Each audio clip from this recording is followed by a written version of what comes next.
আসসালামু আলাইকুম। দুপুর ২টার শীর্ষ সংবাদে স্বাগত জানাচ্ছি আমি বিথি। রাতে সারা দেশে ১ মিনিটের ব্ল্যাকআউট। দেশে এখনো ন্যায়ভিত্তিক সমাজ প্রতিষ্ঠা করা যায়নি ডক্টর মোহাম্মদ ইউনূস। জিয়া সাংস্কৃতিক জোট নামের সংগঠনটি ভুয়া বিএনপি। স্টেশনে নেই যাত্রীর ভিড়, সব ট্রেন ঢাকা ছেড়েছে নির্ধারিত সময়ে। মার্কিন স্টেট ডিপার্টমেন্টে বাংলাদেশ প্রসঙ্গ যা বললেন ট্যামি ব্রুস। তামিমের জন্য দোয়া চাইলেন তারেক রহমান।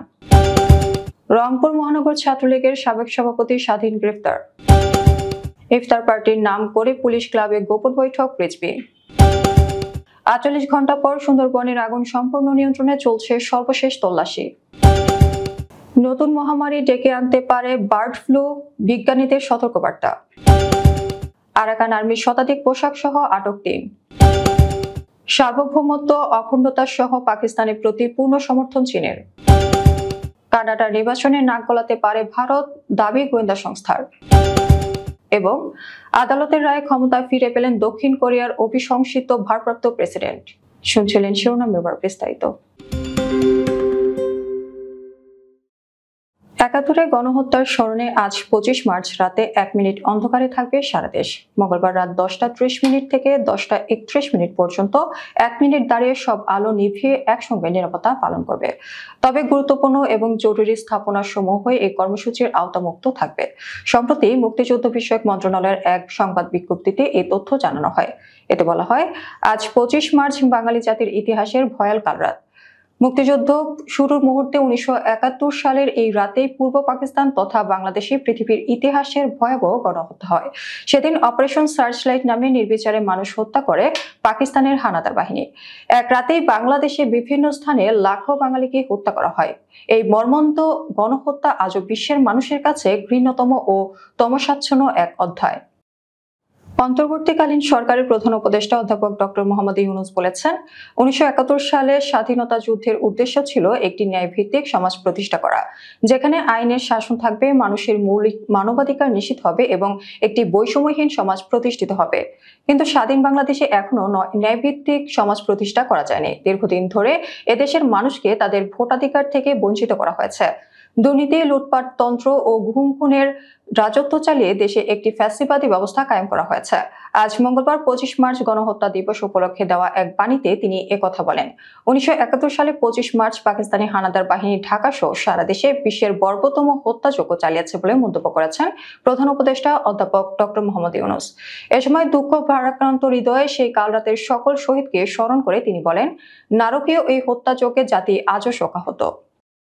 জিয়া সাংস্কৃতিক জোট নামে একটি ভুয়া সংগঠন বিভিন্ন প্রতারণা ও অবৈধ কাজ করছে বলে জানিয়েছে বিএনপি। দলের সিনিয়র যুগ্ম মহাসচিব রুহুল কবির রিজভী একথা জানান। সোমবার গণমাধ্যমে পাঠানো সংবাদ বিজ্ঞপ্তিতে তিনি বলেন, একটি স্বার্থান্বেষী মহল জিয়া সাংস্কৃতিক জোট নামে ভুয়া সংগঠন সৃষ্টি করে বিভিন্নভাবে প্রতারণা ও অবৈধ কর্মকাণ্ডে লিপ্ত রয়েছে। ভুয়া সংগঠনটি আজ ২৫ মার্চ ঢাকায় একটি অনুষ্ঠানের আয়োজন করেছে। বিএনপির সিনিয়র যুগ্ম মহাসচিব উল্লেখ করেন, অবৈধ ও ভুয়া সংগঠনটির কর্মকাণ্ডের বিষয়ে বিএনপি এবং এর অঙ্গ ও সহযোগী সংগঠনের সব পর্যায়ের নেতাকর্মীকে সম্পর্ক না রাখার জন্য অনুরোধ করা হলো। স্টেশন এলাকায় যাত্রীদের পদচারণা কম। গুটি কয়েক যাত্রী অপেক্ষা করছেন প্ল্যাটফর্মের বসার জায়গায়, যাদের গন্তব্যের ট্রেন ছাড়ার সময় এখনো হয়নি। কিন্তু ট্রেন বিলম্বে ছাড়ার কারণে প্ল্যাটফর্মে অপেক্ষা করছেন এমন যাত্রীও নেই, কারণ এখন পর্যন্ত সব ট্রেন ঢাকা ছেড়েছে নির্ধারিত সময়ে। মঙ্গলবার সকালে দেশের প্রধান ঢাকা রেলওয়ে স্টেশন ঘুরে দেখা যায়, পার্কিং এরিয়ার সড়ক পথের যানবাহন থেকে নেমে ট্রেনের যাত্রীরা হেঁটে প্ল্যাটফর্ম এলাকায় প্রবেশ করছেন। প্ল্যাটফর্মে প্রবেশের আগে যাত্রীদের ৩ দফা চেকিং ব্যবস্থার মধ্য দিয়ে যেতে হচ্ছে। মার্কিন স্টেট ডিপার্টমেন্টের নিয়মিত ব্রিফিংয়ে আবারও উঠে এসেছে বাংলাদেশ প্রসঙ্গ। সোমবার স্টেট ডিপার্টমেন্টের সংবাদ সম্মেলন কক্ষে বাংলাদেশ ইস্যুতে প্রশ্ন করেন এক সাংবাদিক। বাংলাদেশে ইসলামী চরমপন্থার উত্থান এবং সাংবাদিক ও সংবাদপত্রের স্বাধীনতা নিয়ে প্রশ্ন করেন তিনি। এসব প্রশ্নের সরাসরি উত্তর না দিয়ে স্টেট ডিপার্টমেন্টের মুখপাত্র ট্যামি ব্রুস বলেন, আমরা যে সকল প্রশ্নের মুখোমুখি হই, আমি মনে করি তা হচ্ছে অন্যান্য দেশগুলো কিভাবে পরিচালনা করি তাদের বন্ধু হিসেবে বিবেচনা করলে তাদের কাছ থেকে আমাদের প্রত্যাশা কি। এক্ষেত্রে আমরা যদি তাদের বন্ধু হিসেবে বিবেচনা করি তাহলে সমাধান হচ্ছে কূটনৈতিক পরিস্থিতি। সৌভাগ্যবশত আমাদের প্রশাসন এবং পররাষ্ট্রমন্ত্রী আছেন যিনি কূটনৈতিক সমাধানের প্রতি সম্পূর্ণরূপে প্রতিশ্রুতিবদ্ধ। হার্ট অ্যাটাক করে সাভারের একটি হাসপাতালে ভর্তি আছেন বাংলাদেশ জাতীয় ক্রিকেট দলের সাবেক অধিনায়ক তামিম ইকবাল। অসুস্থ তামিমের সুস্থতার জন্য দোয়া চেয়েছেন বিএনপির ভারপ্রাপ্ত চেয়ারম্যান তারেক রহমান। সোমবার বিএনপির সিনিয়র যুগ্ম মহাসচিব অ্যাডভোকেট রুহুল কবির রিজভীর পাঠানো এক প্রেস বিজ্ঞপ্তির মাধ্যমে তারেক রহমান দোয়া প্রার্থনার বিষয়টি জানায়। বিজ্ঞপ্তিতে বলা হয়, আন্তর্জাতিক খ্যাতিসম্পন্ন ক্রিকেটার তামিম ইকবাল অসুস্থ অবস্থায় হাসপাতালে ভর্তি হয়েছেন। তার আশু সুস্থতার জন্য মহান রাব্বুল আলামিনের দরবারে দোয়া প্রার্থনা করেছেন বিএনপির ভারপ্রাপ্ত চেয়ারম্যান তারেক রহমান। রংপুরে বৈষম্য বিরোধী ছাত্র আন্দোলনে হত্যা চেষ্টা মামলায় রংপুর মহানগর ছাত্রলীগের সাবেক সভাপতি শফিউর রহমান স্বাধীনকে গ্রেফতার করা হয়েছে।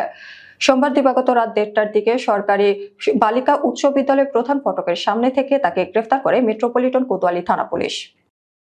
ইফতার পার্টির নাম করে পুলিশ ক্লাবে অর্ধশতাধিক পুলিশ কর্মকর্তাদের একটি বৈঠক হয়েছে বলে মন্তব্য করেছেন বিএনপির জ্যেষ্ঠ যুগ্ম মহাসচিব রুহুল কবির রিজভী।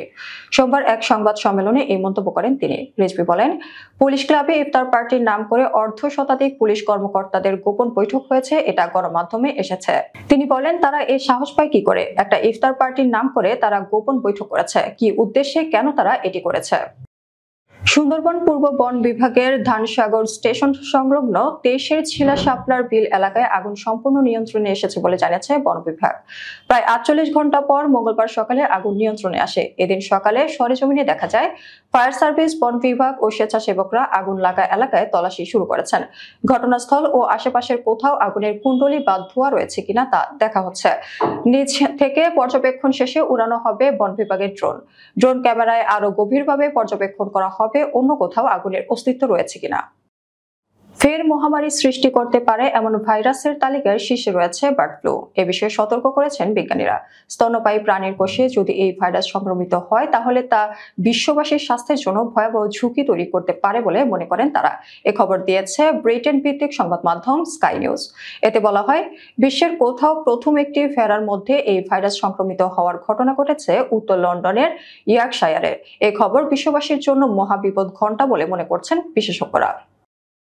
কক্সবাজার সদর উপজেলার খুরুশকুল ইউনিয়নের তেতুইয়াঘাট এলাকায় অভিযান চালিয়ে আরাকান আর্মির 60 জোড়া ইউনিফর্ম সহ 3 জনকে আটক করেছে র্যাপিড অ্যাকশন ব্যাটালিয়ন। র্যাব 15 জানায়, রোববার বিকেলে সদর কোম্পানির একটি দল অভিযান চালিয়ে 2 নারী ও 1 কিশোরকে আটক করে। এ সময় তাদের কাছ থেকে 60 জোড়া ইউনিফর্ম, 35,000 টাকা ও 4টি মোবাইল উদ্ধার করা হয়। অভিযানের সময় নূর মোহাম্মদ নামে এক ব্যক্তি পালিয়ে যায়। পাকিস্তানের প্রতি পূর্ণ সমর্থন আছে চীনের। পাকিস্তানের সার্বভৌমত্ব ও আন্তর্জাতিক অখণ্ডতা রক্ষা, জাতীয় অবস্থার সঙ্গে সামঞ্জস্যপূর্ণ উন্নয়নের পথ অনুসরণ করা, সন্ত্রাসবাদের বিরুদ্ধে লড়াই করা, আন্তর্জাতিক ও আঞ্চলিক অখণ্ডতার বিষয়ে বৃহত্তর ভূমিকা পালন করার ক্ষেত্রে দেশটির প্রতি দৃঢ় সমর্থন পুনর্ব্যক্ত করেছে চীন। এ খবর দিয়েছে অনলাইন জিও নিউজ। রোববার সিল্ক রোড কালচার সেন্টারে অ্যাস্থেটিক ব্রিজ উদ্বোধনী অনুষ্ঠানে চীনা রাষ্ট্রদূত জিয়াং জেইদং এই সমর্থন পুনর্ব্যক্ত করেন। চীনা ও ইসলামী সভ্যতার মধ্য দিয়ে বিনিময় প্রসঙ্গে তিনি বলেন, একে অন্যের আলোয় জ্বলে উঠুক। পাকিস্তানই প্রথম কোনো মুসলিম দেশ যা গণপ্রজাতন্ত্রী চীনকে স্বীকৃতি দেয়। আগামী 28 এপ্রিল জাতীয় নির্বাচন অনুষ্ঠিত হবে উত্তর আমেরিকার দেশ কানাডায়। দেশটির আসন্ন এই নির্বাচনে বেশ কিছু দেশ প্রভাব খাটানোর চেষ্টা করতে পারে বলে মনে করছে সে দেশের গোয়েন্দা সংস্থা। কানাডার গোয়েন্দা সংস্থা কানাডিয়ান সিকিউরিটি ইন্টেলিজেন্স সার্ভিসের দাবি, এই নির্বাচনে ভারত এবং চীন নাক গলানোর চেষ্টা করতে পারে বলে সন্দেহ করছে তারা। দক্ষিণ কোরিয়ার অভিশংসিত ভারপ্রাপ্ত প্রেসিডেন্ট হান ডাক-সু তার হারানো পদ ফিরে পেয়েছেন আদালতের রায়ে। গত বছরের ডিসেম্বরে দক্ষিণ কোরিয়ার প্রেসিডেন্ট ইউন সুক ইউল সংসদে আইন প্রণেতাদের ভোটে অভিশংসিত হওয়ার 2 সপ্তাহ পর একই পরিণতি হয় ভারপ্রাপ্ত প্রেসিডেন্ট হান ডাক-সুরও। খবর রয়টার্সের। বার্তা সংস্থাটির প্রতিবেদন অনুযায়ী সোমবার দক্ষিণ কোরিয়ার প্রধানমন্ত্রী হান ডাক-সুর ক্ষমতা পুনর্বহাল করেছে দেশটির সাংবিধানিক আদালত। আমাদের পরবর্তী রাত 10টার সংবাদ দেখার আমন্ত্রণ জানিয়ে এখনকার মতো বিদায় নিচ্ছি। দর্শক, ভিডিওটি শেষ পর্যন্ত দেখার জন্য আপনাকে অসংখ্য ধন্যবাদ। নিত্য নতুন সংবাদ পেতে আমাদের ইউটিউব চ্যানেল সাবস্ক্রাইব করুন ও নিয়মিত নোটিফিকেশন পেতে বেল বাটনে ক্লিক করুন এবং আমাদের ফেসবুক পেজটি লাইক করুন। এছাড়াও আমাদের ভিডিওতে লাইক দিয়ে শেয়ার করুন। আল্লাহ হাফেজ।